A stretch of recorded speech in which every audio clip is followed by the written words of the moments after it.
Welcome to another episode of the Protein Bros podcast. I am your host, Jeff Wasserman. Is with me, as always, my co-host, Kyle Combs. What's up, guys? And how's it going? We just got off of a Thanksgiving holiday.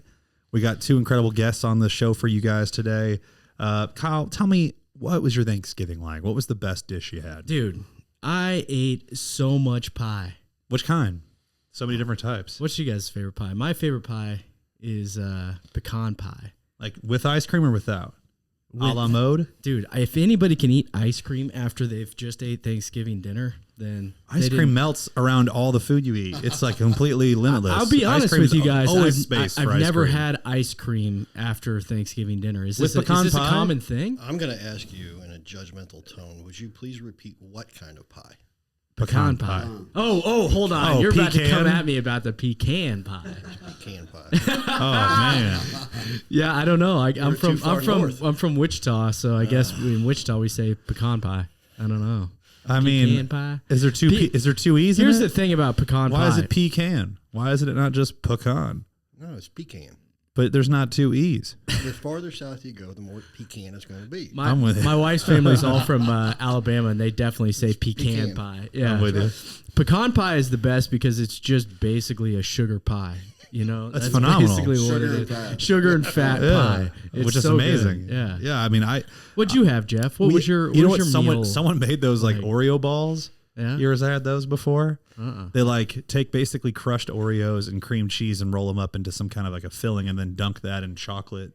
Yeah. And then they like drizzle, more chocolate or white chocolate on the top. It's like a slice of heaven. It's unheard of. All right. Yeah, they're unheard of. And so that was introduced to me this year. Those were really damn good. But honestly, man, I go back for like things that you don't typically get outside of Thanksgiving. So like the traditional meals, sweet potato casserole. I don't have it any other day. Yeah. And every time, I love it. Stuffing, I love it.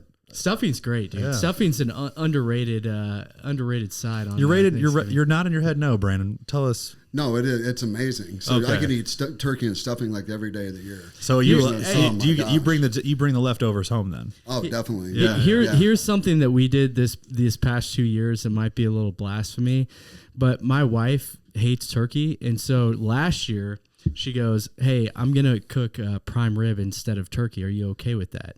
And I was like, I don't know. I don't know how I feel about that. Sacrilegious. But she did it last year, and I was like, well, that's just fucking great. I love it. I was like, prime rib is so good. I was like, I am totally cool with doing horseradish, prime I rib. bet. Oh yeah, come on, dude. I Yeah. I know Kyle loves some horseradish. Yeah. Get a tri-tip.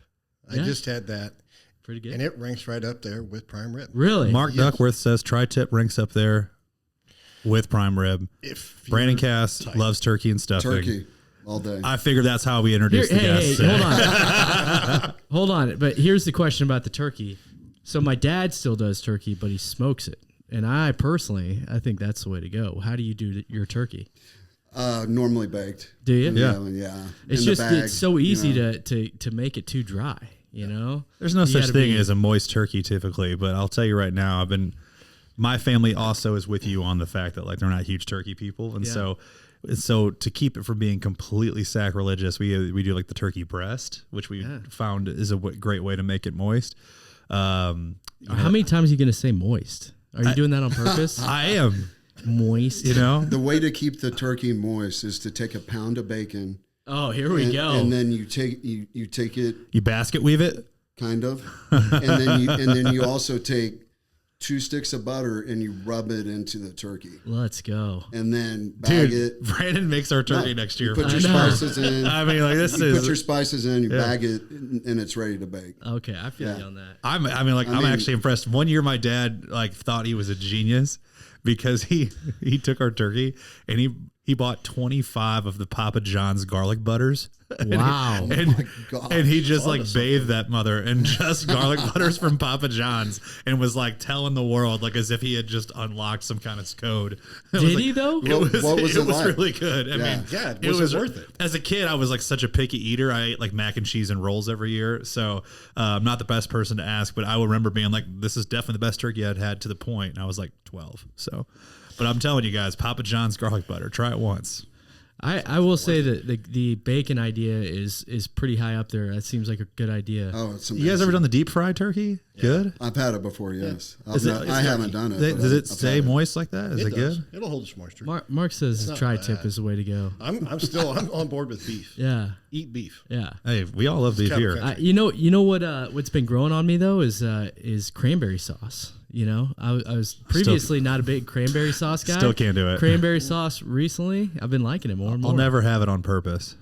Well, I don't know. You guys like cranberry I sauce? don't like it. No, I don't like it at all. It just like comes out of the can like that. Well, You know? I don't have It comes out of the can and goes. Thump.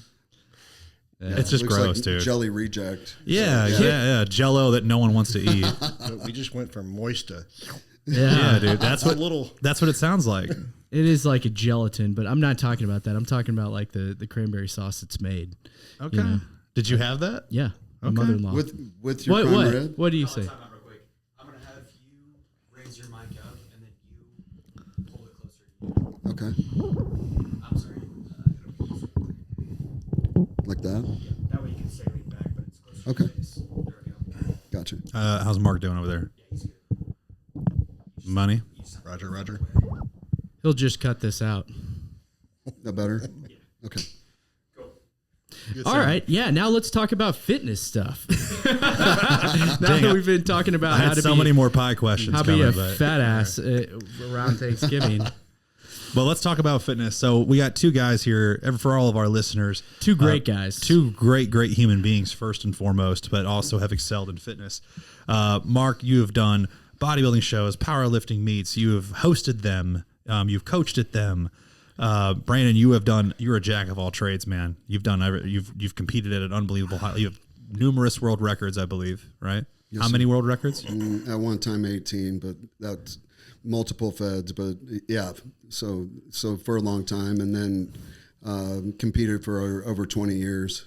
Mm-hmm. This is all in powerlifting specifically? Yes. Okay. Yes, I competed in bodybuilding too early in my career. So yeah, Now you also train as well. You've trained a lot of other high-level athletes on top of that. absolutely. Yeah, I've trained over 100 people for stage, doing different fitness events, bodybuilding, figure, physique, all that Dude, stuff. what I love about you too is you've helped so many people who have been, someone who they would consider themselves a novice, right? A novice lifter or fitness person. Absolutely, And you've yeah. turned them into someone who's had the bravery, if you will, to compete. So what I love about you is you've got so many first-time competitors that you've had as well, it's- including one of our own in Khalil. Khalil, absolutely. Somebody comes to me with a vision of what they want to do, and I try to accentuate their strengths and kind of hide their weaknesses and bring out something that they wouldn't innately have. So that's creating belief. I mean, yeah, in themselves. absolutely. Yeah. And I have faith, but sometimes it's just unlocking theirs. Mm-hmm. So That's awesome, dude. I got a question for you guys since we were just talking about it, and you guys both work with clients and work with people who are either trying to lose body fat or trying to make a weight class in powerlifting. How do you guys advise people through the holidays and dealing with the holidays and dealing with the increased calories, increased drinking, increased things that are basically that negatively impact fitness? What are typically you guys' advice to clients during those during the holidays? Mine, honestly, is that they're going to be their own worst enemy. They're going to try to tighten down so hard that they're going to forget to enjoy life. Mm-hmm. And that's number one. You're only going to have family once. Yeah. You're not going to repeat this Thanksgiving. You're not going to repeat this Christmas. Don't completely deny yourself, but don't go have 5 pieces of pie. Right. No, absolutely. Enjoy yourself, but don't have a scarcity mindset like you're never going to eat another bad, meal in your life. So you have to, make it count. Right. well, and we live in a world too where there's multiple celebrations. So you're not talking about one Thanksgiving dinner. You're talking about 3 or 4 lots of times. So what I tell my guys is moderation, but enjoy themselves. And that's kind of something that I build into everybody's meal plans. Unless they're getting ready for a show, I don't have a problem with them having, a cheat day or going out and taking their wife out for a birthday or enjoying something with their kids. So I think that a lot of like what Mark said, you have to enjoy life. So, some things only come one time in a lifetime. So a 16-year-old birthday or your wife turning 40 is a huge thing. Your grandma's birthday, all that stuff, that's something that's part of living, and that's part of fitness because it's up here. So I think just the mentality that you guys bring to that, taking the pressure off people is a big thing. A lot of times people will, especially through the holidays, they'll put so much pressure on themselves that they go the opposite direction. They kind of go off the deep end, and then, it's not just Thanksgiving. It's, now I'm binge eating, the 3 days after Thanksgiving. Oh, now well. they're saying I might just say, I'm going to take this and coast all the way to Christmas. I mean, that's very common. There is a ton of people that do that. We'll see a lot of our customers completely fall off from Thanksgiving to Christmas, and they're like, they come back around in January, and they're like, oh, I don't know what just happened. Like, don't judge me. Yeah. There's absolutely a moderation to it. I think you said the magic word there, Brandon. And it's the situation where I think even I call it the September swing. It's like as soon as Labor Day ends, the pressure to be in great shape or look good on the beach, or let's say we all live in Missouri or Kansas, going to like Lake of the Ozarks, like all that stuff kind of just goes to the wayside, right? And you got Halloween candy and you got all the fun fall stuff and football starting, and it's just very easy to say screw it and kind of let yourself slide and swing, if you will, back to your negative habits. And so I want to go back to what we talked about with Thanksgiving. A lot of these people and a lot of our listeners are fitness people, if you will, but they're not thinking of themselves as like an everyday, this is my lifestyle. And so they're trying to compete, they're trying to achieve. And if they have something bad, they're not going to trust themselves to get right back on the habits. Right. And so that's really the big thing that I wanted you to say was the moderation tactic here. And that is just simply saying, hey, do not think in your head that this is going to be like this one big meal that you got to have and make it count and, eat till you hate yourself. Well, I try to what I try to personally do with my eating is I try to plan out, like you and I had discussed going to the Chiefs game. You talked about tailgating and all that stuff. Well, I go up to the suite and I already plan. I know what I'm going to eat. I'm going to eat 2 chili dogs. And that's what I'm going to eat, and that's going to be what I indulge in. And then it's over and done with. Sure. And then there's a home game. What's the next home game? Christmas Eve. So that's going to happen again. So that's how I personally do it.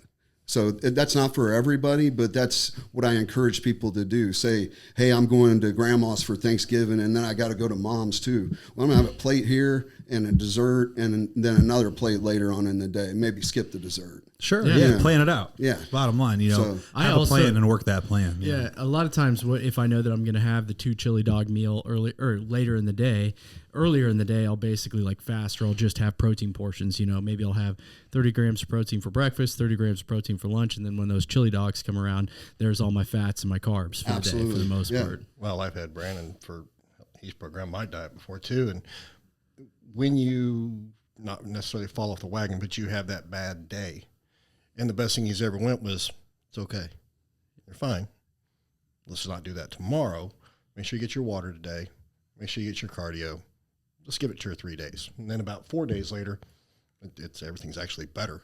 And he says, see, that's why you're okay. Yeah. Just don't do it again this month. That's why it's invaluable to have a coach that kind of like helps you with your mindset, especially in the beginning, because like I said, so many people are all or nothing. That one bad day can throw a lot of people just completely off the rails. Consistency is important, and it's a key to everything, but that doesn't mean that there's not some sort of room there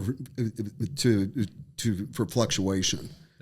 So it doesn't have to be 100%. I'll take 90 and then give me something somewhere else. Well, it's consistency year over year, not day by day. No, absolutely. Yeah. So if you can do something consistently for years on end, it's way more important than if you can do something consistently every single day. 100%. Now, Mark, we brought you in here because you're putting on a powerlifting meet here coming up this week. By the time this airs, it'll be the week of, and so that's next Saturday, December 10th. December 10th. December 10th, American Powerlifting Association. It'll be a full powerlifting meet. I do have new equipment coming in for it. I will go next week, pick us up a brand new mono for it. Wow. I already own a brand new Forza that we've been benching on. I have Alico plates. I have a brand new Texas deadlift in the tube ready to go. We're kind of still debating on that, whether we're going to go with the Texas or Kabuki. We'll decide day of meet. I got a brand new Texas squat bar coming up for it. I've been trying to put together the best equipment I can find and that I can own. And for my competitors, well, then we don't just stop at that. I bring in, Brandon's always going to be my head judge. He will always be. He's been very influential in how I've grown in the sport. I bring in a couple other guys from around Missouri. The one thing I always disliked in bodybuilding and anything else is when somebody rolls in, hey, how you doing? Hey, how you doing? Hey, how you doing? They already know the judges. It just kind of has that bad look to it. So I try to bring in guys from outside the area. And to me, it feels a lot more, all right, we're good. I don't have anybody playing any favorites. We're good. So I try to offer that to my competitors. Last time we did have local news station. We had a couple young people that did some pretty amazing things. I got a entry today from a young man that's a paraplegic. Oh, wow. So we will have to alter our judging standards for this young man. He has no use of his legs. He was age 11. He had a spinal stroke. Well, it's awesome that you're giving him a platform for him to still be able to compete. I want to offer that platform to everyone. As you know, with my Cleft Strong, and that's very important to me, is have that chance. For our listeners, what is Cleft Strong? Cleft Strong KC is my own 501c3 charity. I was born with a bilateral cleft lip and palate, a facial deformity. I'm 50. So medical was a lot different. There wasn't a specialist. My surgeon, he was a general surgeon, but he specialized in hands and cleft lip. That's what he specialized in. So we grew up out by Lawrence. Mom and Dad would drive me to Springfield, Missouri for surgery. Mom and Dad didn't have any money. They were dirt poor. My dad was a blacksmith, a farrier. And so, but we were an agrarian society. Everybody was doing it. That was how you made your living. So we would go down there. Well, they didn't have any money, and a lot of this I didn't find out until later. This is a 4 or 5 hour journey from Lawrence to Springfield, Missouri. Yeah. And Mom and Dad didn't have any money. And how I found this out is when my dad was diagnosed with cancer, I had a hard time. And so I journaled. And 100 pages later, I'm going back through it with them, and they say, you don't realize, but when you had your surgeries, we couldn't afford a hotel. We stayed up in the car. we would go down there. You had your surgery. They took care of you fine. Dr. Winsky, my surgeon, finally came to him and said, please stop sleeping in your car. Go over to my cabin in Stockton and stay there. But that tells you a lot about the time. I mean, you're not going to have a surgeon tell you that now. He would come in after going to his daughter's opera in a tuxedo just to make sure I was okay. So I'd learned all this. I'm like, well, we can't do this. It can't be. So I call KU, and they said, why don't you come down tomorrow about 5 a.m. We'll walk through the parking lot. We will show you what's real. And that's when I decided that was about enough of that. So I started my own charity, sold shirts, sweatshirts, everything I could to any of my friends. If you'll buy it, I'm going to take it. I'm going to give the money away. And so the way I've always approached it is I'll pay for their hotel. I'll pay for food. I'll pay for whatever. My first child, he was from Blue Springs. He had his first surgery March 9th, and my birthday was March 7th. So we paid his family's rent because the month before they were homeless. They were living in a motel and homeless. So I paid their rent, and I kind of had it set in my mind what we were going to give, and we were still short on reaching the max. So the wife and I went and got 3 gift cards for Walmart. Figured, you know what, we'll buy groceries. Don't worry about anything else. Worry about surgery. So we take these gift cards over to them, and they live in a little townhome. There's 5 of them. We go in. I'm focused on Leo. He's still got his gap. How old is he? He is 2 now. Gotcha. But he's got his lip going. He's had his first surgeries. He's closed up, working on getting the palate surgery next. Everything's in succession. By the time you're done, you'll have about a surgery every year, up till about 13. And so that's a hell of an expense for families now. Terrible. So that's where he's at now. We took over 3 Walmart gift cards, and I'm focused. I'm playing with Leo. I'm ready to be grandpa, and I'm playing with the baby. And we get back in the truck, and we're getting ready to leave. My wife looks at me, and she says, "What'd you notice?" I said, "There's 5 people living in about a 900 square foot townhome." She says, "What'd you really notice?" I said, "Well, you're seeing something I didn't." She said, "Yeah, they were happy. They all smiled. They were together." That was worth everything I did. And that was just the first step. And that's when I went, okay, this is why we got to keep doing this. Well, I've had other friends of mine. We've done a cornhole tournament, had car shows. And that's kind of what led me into going, why don't you do a little bit of promoting? And so that's when the APA, and the original president was from Rich Hill. Well, he left, went back east. For our listeners, what's the APA, Mark? American Powerlifting Association. Sorry. He went back east. I had the opportunity, I could take the regional chair for the Midwest. And the new president, him and I spent a lot of time talking. I got to meet him earlier this year, had some great conversations. So now we're just trying to make APA here in the Midwest more than what it was before. I competed APA, I've competed USPA, APF, a number of different federations. But now to have, I think I'm about 10 years into this, to go from, I was just starting out, I was just a random competitor, and now I get to put on my own meets, and I get to go buy the equipment, and I get to be behind the microphone for the entire day. It's just a fantastic experience. But then you have to sit back and go, how did I get here so fast? And 10 years is not really that fast, but it got here fast. And the whole time, and this is going to be why Brandon's always going to be my head judge. But Brandon's always been there. He trained me for my first one. I don't think I've done many meets where he hasn't had a part. I love this one. We had one, it was years ago, Detroit Relentless. It was obviously in Detroit. You had to have $500 donation just to get in. It also didn't hurt to have Brandon Cass, hey, you want this guy. Had it not been for him, I wouldn't have had that opportunity. The wife and I flew to Detroit. I competed. It was in a church on the stage during the athletes meeting.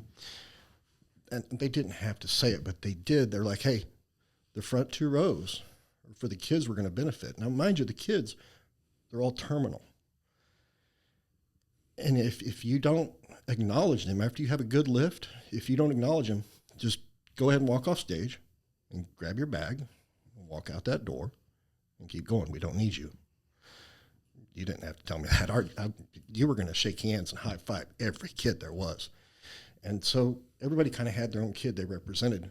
Mine couldn't be there. They were in Ann Arbor in the hospital. Sure. And the wife and I got to go there. And if that doesn't change a person, I don't know what will, because she was a non-communicative, Mowat Wilson syndrome.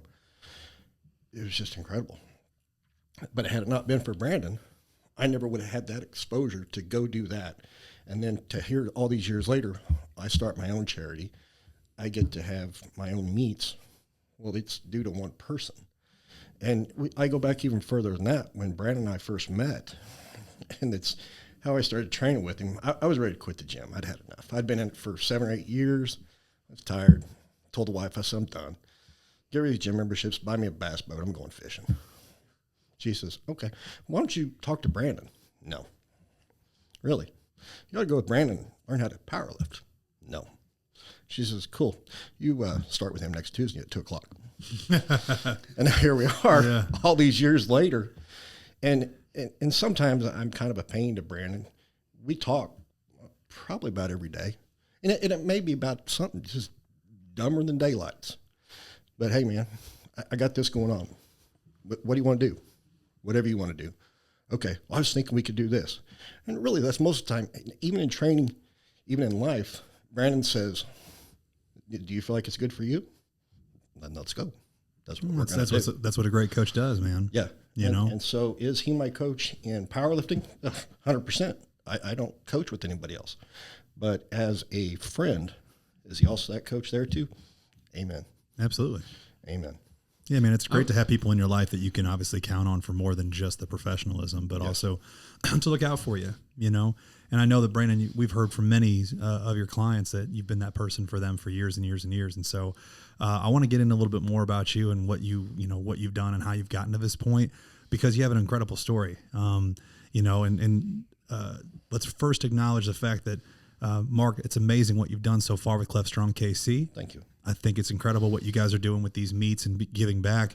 The powerlifting community in Kansas City is awesome. There's so many great people in our community here for powerlifting. And you know, I know they just had a Special Olympics meet, for example, at Strong Barbell Club a couple weeks back. And it was awesome to see all the celebrations. You know, they went all out. They had smoke going off after every single one of the lifts that they had intro music. I mean, it was just awesome to see how happy these kids were. Yeah. And so with that being said, Cleft Strong KC, how that transitions with you, Brandon. When did you get first into powerlifting in general? Because I mean, you said 18 world records you've had throughout federations. Let me take it even back a step further, and this is why this is kind of near and dear to my heart too. Is it goes back further than powerlifting. So when I was 2. I was diagnosed with Hirschsprung's disease, 18 months old, actually. So for our listeners, what is that? For most people because most people don't know what that is. So you have a disease section of your colon that's not functional.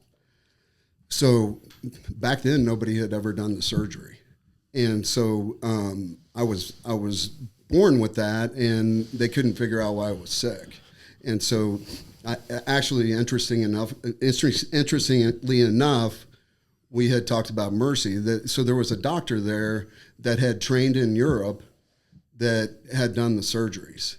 But when I was 2, my father left my mom because he didn't want any part of it. He thought I was going to die. He didn't want part of a kid that had some sort of disease that nobody knew anything about. So my mom went and lived with my grandparents. So my grandparents took it upon themselves, kind of like what Mark's talking about. They took it upon themselves to finance the surgery. And so that is why I wouldn't be here today if it wasn't for someone taking it upon themselves, like Mark has for these kids, to even have done the things that I've done. I wouldn't even be here. So that's where it starts for me. And I don't even know if he knew that.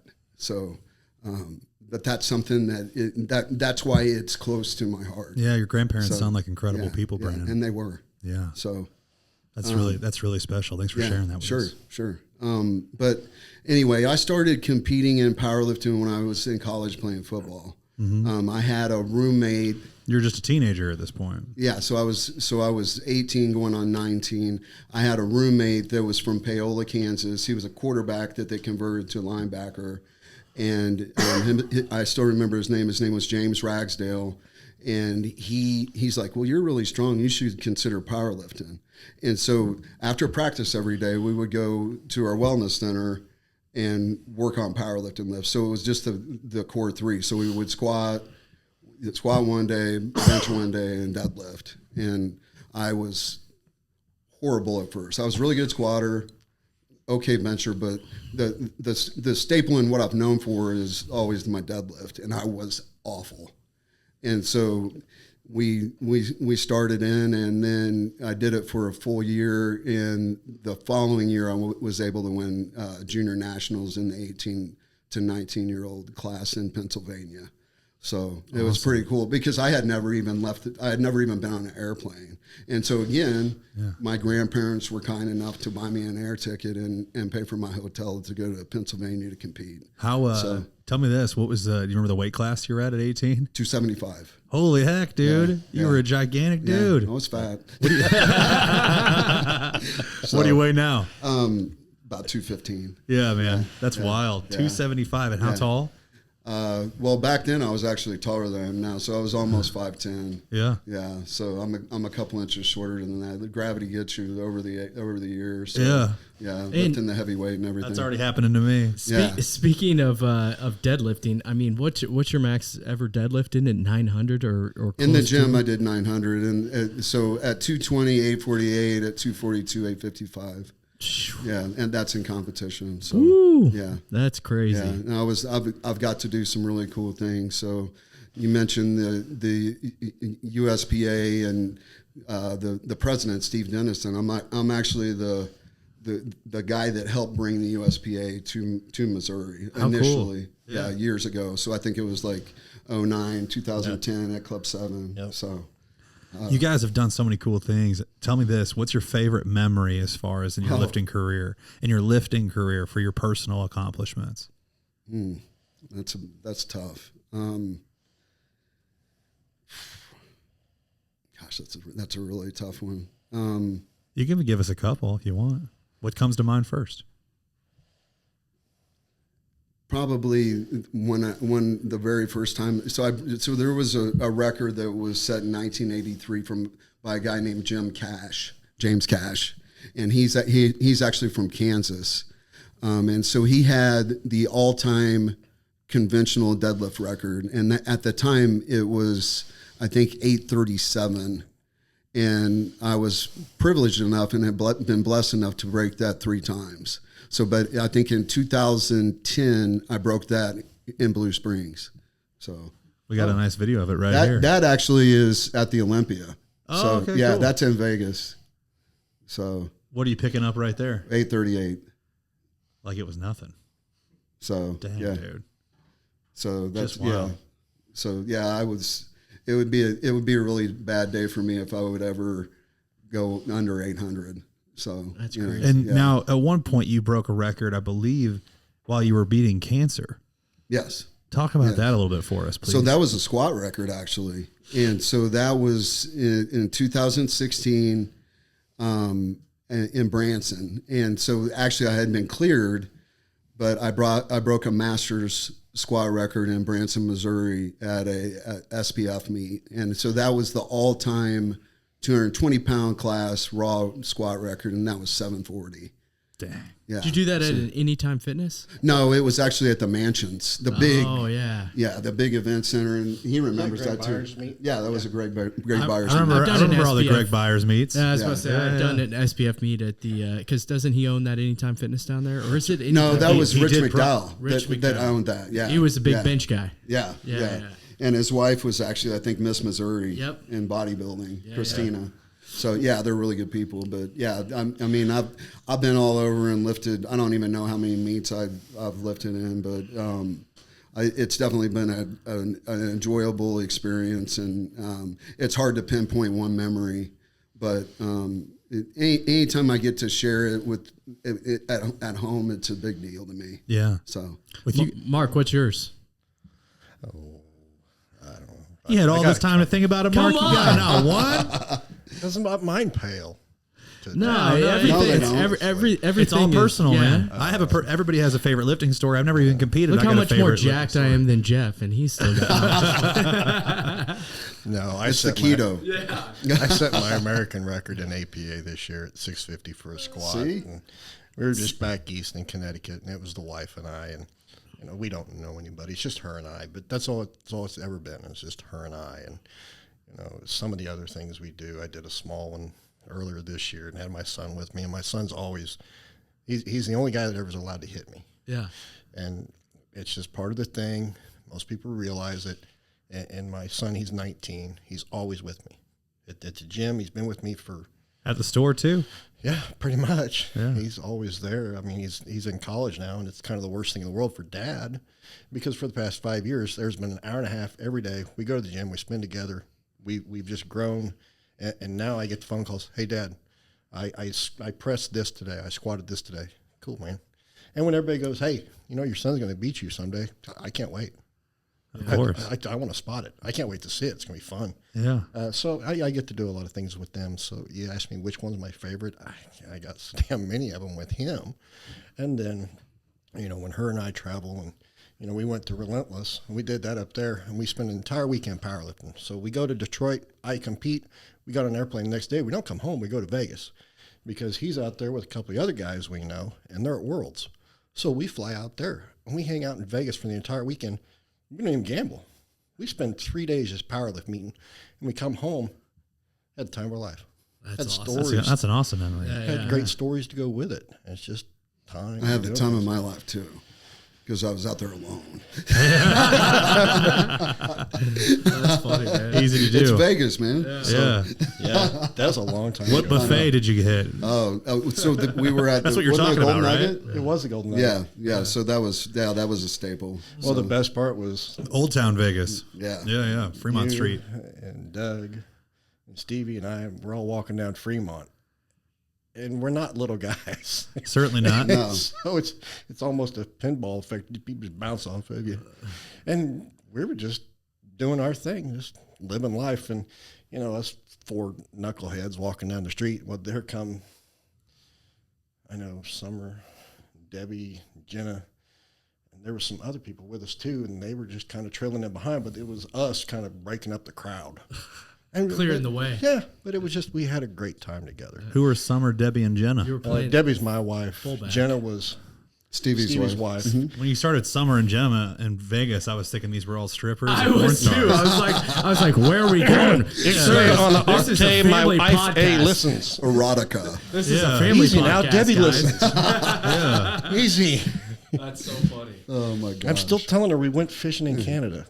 okay. You know, something you said earlier that I thought about a lot. When you were talking earlier, you talked about how you grew up not knowing that you were poor, which seems like you must have had a great childhood. To never really understand, for your parents to do such a good job of raising you guys and not exposing you to the fact that times were tough, or that maybe you didn't have enough money for certain things. Talk about maybe your parents' influence on you as far as getting you into fitness and basically pushing you to be the person you are today, which is obviously a person who's very thoughtful, charitable, wanting to give back to the community. Talk about how your parents influenced that. You got to give me a minute to kind of prep for that one. I lost Dad in August to cancer after 3 long years. And that was probably one of the roughest times of my life, was those 3 years of watching my dad fade. Because my dad was always the strongest guy ever. And he shot horses. He's a farrier. And his forearms were, they were huge, massive, from holding a swinging hammer. And so we learned work. And that's what we learned, was work. And so in the summer, we ran cattle. In the winter, you always had work to do in the barn. And so we'd make horseshoes in the winter, so we didn't have to make them in the summer when it's hot. And so we learned to rely on each other and to appreciate one another. My older brother was my speech therapist because we didn't have money for speech therapy. And we still talk about it to this day. Is when we would talk, he would say, slow down and just get your words out. Slow down and get your words out. So he got me able to speak. He couldn't get rid of the southern drawl, but he could get me to speak right. And so there was that. And then Mom was kind of the pillar of the community. I still talk about it today. When we had Dad's funeral at the church, pastor came down and says, what do you want to do? And she says, well, I'll tell you what you need to do is you're going to say the prayer, and then you're going to sit down, because we're going to have a cowboy funeral. Well, yeah, if you walk to that church and you look at the back of most of the pews, they have my family's name on them. And that's cool. We got to do whatever we needed. But Mom, and that's all she ever did, was take care of others, take care of others. And then Dad, when we had his service, the veterinarian that gave the eulogy says, hey, if John Duckworth ever made something for you, influenced you, did this, is raise your hand. Well, by the time it was done, everybody was standing because he'd done so much for him. And you don't realize that when you're a kid. No. That's just Dad being Dad, doing what we do. Well, after a lifetime, it really shows up. Mm-hmm. And so now, with Dad, and he got bad, that's when I went, it's about time to be a little bit more charitable. I've been very blessed in my life. I've had a great life. Got a great career with utilities. I've got a great wife of 25 years. Our kids are grown. Let's start doing something, making a difference. It doesn't, okay, so we've helped a couple families. We're not moving mountains. But if we make one person and make their life a little bit better, cool, great. That's the whole name of the game. It's just one at a time, and we'll get there. So, with this meet here, we're doing Toys for Tots. The previous one, we did the KC Warriors, disabled veterans. Every time I do a meet, I try to find some kind of charity. Let's tie in with that. Mm-hmm. And since I've started doing them here, my the president of the organization back east, he's got to meet the same day, and he's already said, well, I've already found my charity. We're going to donate some money. Cool. Great. That's the name of the game. But you talk about, did we ever realize we didn't have any money? No. We raised cattle, so we always had beef. My grandparents lived right next door. They had a garden. We were fed. I mean, you just opened a mason jar, and you got your fruit or your vegetable, and you always had meat in the freezer. And then we would hunt and fish throughout the year too. But that was a different time. I mean, it was the 70s. Mm-hmm. It's not as common now. I think back to when I was a kid, everybody I went to high school with, their parents either had cows or chickens or goats or all of it. Mm-hmm. And that's just what you knew. And where was this? This is out by DeSoto, Kansas. Gotcha. Out by Lawrence. Mm-hmm. And mom, she still lives where mom and dad's house now is built on top of where my grandparents' house was, where my mom was born and raised. How cool. And she'll never leave. Mm-hmm. That was one thing we made sure of, that, Mom, you'll sell the place whenever you're ready. Not whenever money dictates it, but whenever you're ready. It'd be a cool thing to be able to keep that in the family. It will, but it's Johnson County. Yeah. It's Johnson County, and somebody else is going to want it really, really bad. Right. And my older brother, he's built his place a mile up the road. I'm moving to Lone Jack, Missouri, and getting farther out. And I guess I'm getting... Kyle, you got a cabin near Lone Jack, don't you? No. Isn't that near Lone Jack? No, Lone Jack is close to the city. Oh, my bad. Yeah. Where are you at? Not really close to the city. I have a cabin in Rockville. If you know where that's at, you probably don't. South, isn't it? You know where Osceola is? Yeah. It's west of Osceola, about 15 minutes. Wow. Yeah. I was just there. Yeah. Oh, were you? Yeah, we all went to Get some cheese. Cheese factory. Well, a bunch of us met up in Springfield. Oh, yeah. For Benchgiving. Yeah. And it was about 10 guys and monsters. And I'm a raw lifter. We had guys' shirts. We had bands. We had everything. And it was just 10 guys just descended upon a gym. Spent 2 or 3 hours. Fun fact, you went to GP Athletics. We did. And Spencer Graham, who is the G, used to work for me and Kyle back whenever I was like 22 years old. Good dude. Yeah, Spencer worked for us when he was 18. Really good dude. Yeah, really great guy. Really good dude. He's offered it to us. If we want to come down to an APA meet, come on. Yeah, man. It's awesome to watch him grow up. He's an awesome guy. For me, again, it was, I had my son with me, 3 hours down. And the worst part is, okay, he's 19. Cool. You can drive part of the way home. Yeah. Dad's tired. Yeah. So we get in the truck, and I'm like, hey, you want to drive my truck? Because he's got an old truck. The biggest problem with his trucks is Dad's tight. Yeah. And so he's like, I can't, Dad. Why not? I don't have my driver's license. Crap. Why'd that bring you? So I drive off, and I'm beat. I'm tired. I'm just ready to get home. And he's over there YouTubing the whole freaking way. Yeah. I'm like, God, damn kid. But did you get any cheese? No. Didn't even stop. Closed. I had to stop someplace on the way down there because a friend of mine, my wife's got this little shop and they have coffee. So you're speaking my language. Stop and get a cup of coffee. And it's a little bit girly. My wife would have loved it. Just give me my cup of coffee. It's a frappuccino, maybe? Pumpkin spice. Well, it had all the little pretty things on the walls. Sure. Yeah. It's not like the garage. It's actually like she cared. Yeah. Totally. It's not my ball game. Sure. And so I text my buddy. I'm like, hey, stopped at your wife's place, bought a cup of coffee. He goes, really? Did you like it? Stopped at your wife's place, got a cup of coffee.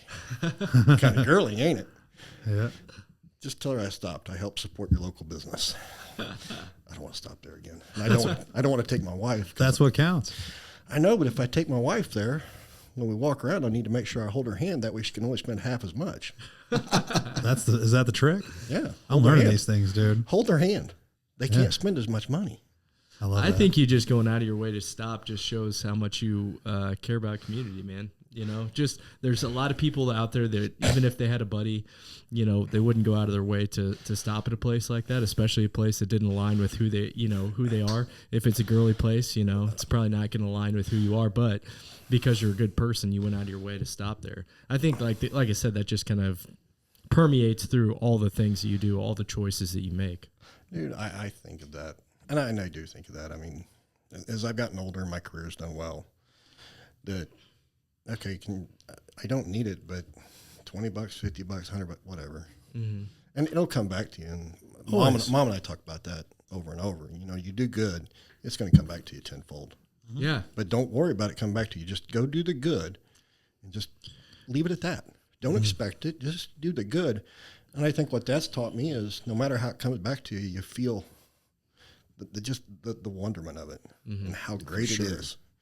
You know, the act of doing it should be the entire. You also can't underplay how much, you know, when you inspire people that watch you do those type of things, right? So you might be like, oh, you know, it's not that big a deal. We help this many families or whatever, but people see you do that. Your son sees you do that. The people that are around you in the community see you do that, and that inspires them to want to do better as well. And like you said about your parents, you know, you watched your parents both do that. Yeah, you know? When Dad passed away, he asked to have his bed turned, watch sunset, and he had his celebration of life. I mean, they called us and said, you got 12 to 24 hours. Well, there were 18 of us in the hospital at KU Med. Dad's sitting up right in bed. What do you want, Dad? I'd like to have one of them fresh tomatoes over there. I'd like to watch sunset. It was the simplest things. That's all he wanted. Watch sunset, have fresh tomato, sit and talk to family. And I was the last one to talk to Dad. And I told him, I said, Dad, I just want you to be proud of me. That's all I want. And Dad said, don't worry, I already am. And that was the most important thing to me in the world. Whether anybody else is, you know, I got my kids and I love them to death. They're always going to say, Dad, we're proud of you. My wife's going to eventually say she's proud of me. Sometimes I may come off the wrong way to her, but you know, when it's that right there, there are certain people you do want proud of you. But when the rest of them, when you start looking around and they're all surrounding you, and that's when life is life. Life is good. You know, I think of the number of things I've done. You know, usually Brandon's probably one of the top 3 people I'll text or I'll call, hey man, we got this done. We're going to do this. And man, boom. Cool, man. Proud of that. I can probably look through my text for that 650-pound squat. And I guarantee you, Brandon came back with, cool, man. Proud of you. Time to bench. Actually, that was Debbie. Debbie's the one that told me about the 650. So I was asking her what happened. So, but I don't want to downplay the fact that how much work he's put into this. Like it's been amazing to watch him not only promote his charity, but lifting and he's been to more gyms than any meet director locally that I've ever seen. Visiting, handing out flyers, meeting with people to lift, just to build that camaraderie and to get lifters up here just to give us a chance, to give us a shot. And so I can't tell you how proud I am of him. So Mark's done an amazing job, better than any local promoter that I've seen ever. So that's awesome. That's a huge compliment. The big thing with powerlifting too is, you know, you got to get out and shake hands. The community is so tight, you know, and if you want to, you know, have big meets, have successful meets, there is no other way of doing it. You have to go shake hands, meet people. You have to lift with people. You have to sweat with people. You know, they have to trust, you know, that you're a good person and that you're going to, like you were saying, you have high credibility by bringing in, you know, outside judges. Judges aren't going to, you know. You have all the right intentions. Yeah. And I think it's very clear that you do. Last spring, it was like, I'm going to St. Louis. And then 2 weeks later, you know, he'd be back and he'd have worked his 7 days in a row. And he'd come up to me and go, and I said, well, what's going on? You know? And he goes, oh, well, I'm going to Warsaw to lift down there and to talk to some of the lifters. And he goes, even if I just get one lifter, it's worth it. That was his mentality. You know, I'm going to spend an entire day of my day off driving 90 minutes just so I can get to touch one person, get one person up to the meet. How cool. So, and that's just been a repetitive thing with him. Mm-hmm. So this meet on Saturday, what would you like the people that are listening to know about it? I think 2 things. I hate to put it like that. One is going to be that we're donating to Toys for Tots. Our spectator fee is going to be either $10 or a new unwrapped toy. That's great. So anybody listening can make it just by bringing an unwrapped toy. Unwrapped toy. That's all we're asking. When I deliver them, I'm going to deliver them on Monday. They're based out of Richards Gebauer.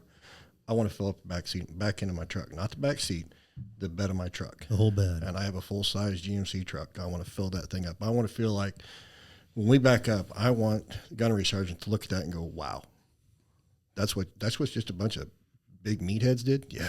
That's all we did. And that it's culminated not just for this meet, but we have been awarded to have the APA WPA Worlds here next July. Oh, how That's exciting, awesome, dude. man. Congrats. Congratulations. For sure. Yeah. So we will have a 2-day event next July. And Is that going to be held at Blue Springs as well? I will hold that at Blue Springs. We'll talk Blue Springs Fitness for all of our listeners. Well, that's mine. No, it's my Yoda. I'm sorry. Well, it should be July 15th and 16th. It'll be at Blue Springs Fitness on North 7 Highway. You and I'll talk more about it as we move ahead. Khalil and I already have. I want to kind of get us to the point that we have a festival, much like you guys did at Lee's Summit, but I want to have a full meet that goes along with it. Sure. My big dream is at some point I want to rival some of the bigger ones and getting people to come in. You guys know all the names we need to have in supplements. I want to bring in some great lifters and enjoy that moment. Will we donate to charity then? Yes. And it will culminate to the one I've wanted to benefit this entire time. Every meet that I will do, we will always donate. But when I finally get to have my worlds, Cleft Strong KC will be who we benefit. The premier sponsor. Yep. I love that. Cool. Yep. It will Exciting, man. benefit my kids. Very cool. Yeah. And Hey, that's really- kind of where I wanted to get to. I think that's fantastic, Mark. And, I want to take the time to thank you so much. And Brandon, thank you guys both so much for just what you guys do in our community. We opened in December of 2016. So we're sitting here at our 6-year mark now. Since Kyle and I moved here and opened our first business, and you guys have both welcomed us with open arms from day one. And it means a lot to us. Well, I want to see what's next for us too. That's always been the exciting thing because, like I said, you guys started out in Shawnee. Well, that was home for me. Overland Park, dude. Overland Park. Shawnee was store 2. Really? Yep. I did. Overland Park was December 2016, and then almost a year to the day later was Shawnee. But it's arbitrary detail, but It's a shame. no worries. It's just, well, because I grew up in that area. Yeah. That was home for me, and to see something finally in that area that is going to last, that what it's built on. Yeah, you met Dylan and Peyton back then? Dylan, Peyton, and I think Shay came along later. Yeah. And, it's still kind of fun because I still talk to all of them. Oh, yeah. They're still good friends. And Peyton's still in powerlifting and coaching some people. Yep. I've been trying to get him to come and bring a few of his people. We'll get him. Yeah. We'll get him. Yeah. In due time, I'll get him. For sure. But for now, I can't wait to see what S2 does and what S2 becomes. Because I know you got 8 stores now. Yeah. 8 stores just in the metro. Yeah, just Before between long, me it'll and be 10 Kyle, or yes. 12. We got 30, as far as a whole company, right? But Yeah, but if you for and just Kyle me- had never come to Kansas City, no. In a short time, this is where you're at. And it's the way I've always addressed powerlifting and everything else. Okay, this is where we start. Where are you going to get to? Totally. That's the excitement because there is no end. The best part of what you said when you were like, hey, I want to have a festival that rivals some of the biggest festivals, it's throwing out goals like that are a little bit scary. They kind of make you go, ooh, like that's a big goal, Like that's how we've gotten to the point where we're at, is because we're always throwing out those goals. We're always like, what kind of scares me? You know what I'm saying? What's a big enough goal that Kyle used to write down, I own 8 supplement superstores in Kansas City metro area in 2014 in his journal every day. Pretty crazy. Basically 2012. Yeah, it was 12. Yeah. Yeah. We got pictures of those pages. Yeah. Every day you'd write it There down. was no franchise supplement superstores, and actually there wasn't a franchise supplement superstores for like 3 years after that. So it's just something that I kind of, willed into That's existence. amazing. And now it's to fruition. Yeah. So, Yep. yeah, that's amazing. I never realized how many Cleft kids that I had talked to, and I have handmade quilts made for them for their tummy time or whatever. And my mom actually makes them. My mom's a How cool. seamstress. Yeah. And so we give them as a gift from one Cleft mom to another. And I didn't realize how many there were until 2 years ago. My daughter made me a plaque to put up in my office with all the Cleft kids. There was probably 20. Oh, my God. And I never realized it. I never realized it. It was just did this one, took care of this one, sent this one. Now all of a sudden, there's 20. What a cool thing that your mom does too, man. It is really neat. It's sad for me. I hate to give them away because Mom made them. Right. No, of they're course. cool. They're awesome. Yeah. And each one's different. They're a very custom made quilt, and I love to see what people can create with their hands, what they can create, what they can build. Because I think everybody has an inherent talent of some sort. For sure. Mine's just building things. Sure. And my mom's was being a seamstress, and yours is picking up very heavy things. And you guys have your affinity for your business models and how you're going to get there. And everybody has, but they've got to get it out there. They've got to use it. And absolutely, so for me, when I got to give away something to moms, I'm kind of like, I kind of want to keep that.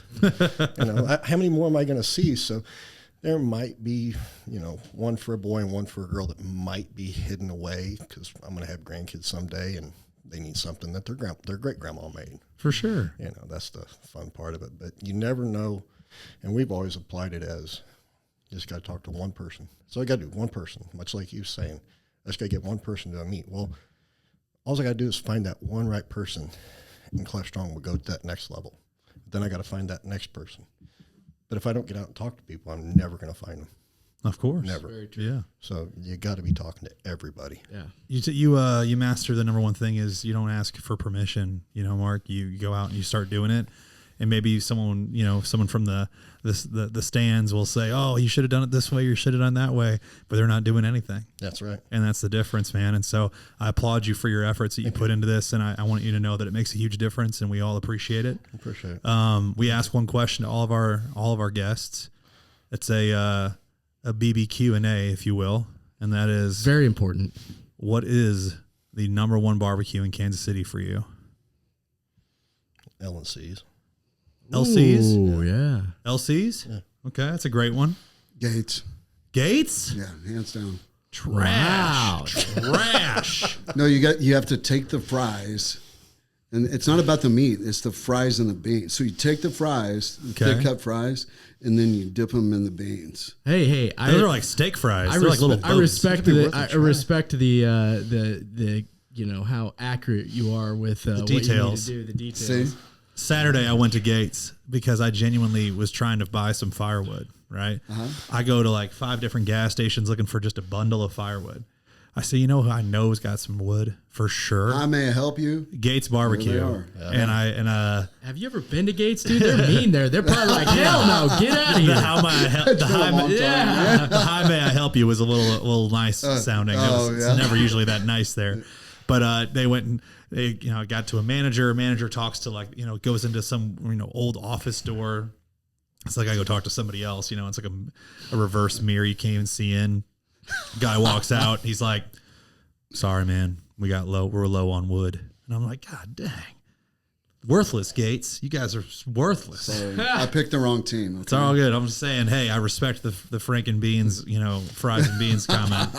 That's probably a phenomenal combo. It's amazing. But as far as meat goes, I'm just saying, LC's. I don't like Gates like ketchup barbecue sauce that they got. It's not sweet enough. You just need the beans. Yeah. That's all you need. Okay. I feel you on that. All right, guys. Cool. Appreciate you taking the time to be on our show, guys. Thank you, guys, for real. We're super excited about this meet coming up on Saturday. Listeners, if you guys haven't already, make sure to reach out to these guys. Tell them where they can find you on social. Where can they find you guys? My Instagram is Better Than My Cleft, because that's the way I was raised. I am better than my Cleft. A lot more there. And then Facebook is Mark Duckworth. I'm right there. I haven't set up anything I do have an APA Journey to Valhalla, because that is the true name of the meet. I set it up on a Viking plan. Is that on Facebook? How do they get hold of that? That's on Facebook. I don't have one for Instagram, but a Journey to Valhalla, that's on American Powerlifting Association. APA also has their own website. You'll find the meet there. And How about you, Brandon? Facebook, Brandon Cass. Instagram at cass.brandon. And then anytime, message me, 816-806-7674. Love it, man. Nice, man. appreciate you guys taking the time again. And then for our listeners, if you guys haven't already, proteinbros.com to get any kind of Protein Bros merch, or if you can stop by in any of our stores, let them know that you are a listener and subscriber of the podcast, and you will get a Protein Bros Miami Vice t-shirt. Nice. All right. Appreciate you guys. We'll see you next week. Thanks for Thanks, having us. guys.